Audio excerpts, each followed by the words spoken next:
अस्सलाम वालेकुम। सवाल है कि वजद क्या होता है और ये कैसे आता है? क्या ये इख्तियारी होता है या गैर इख्तियारी? अब बेसिकली वजद की तारीफ़ जो है वो काफ़ी ज़्यादा है।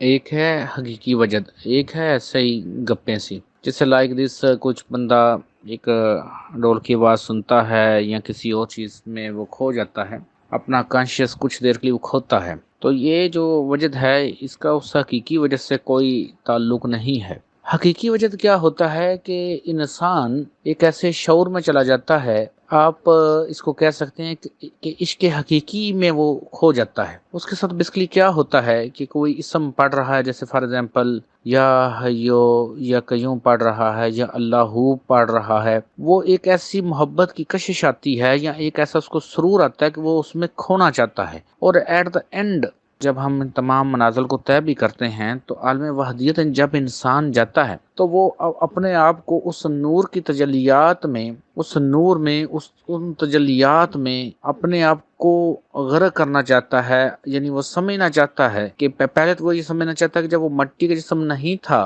तब वो क्या था।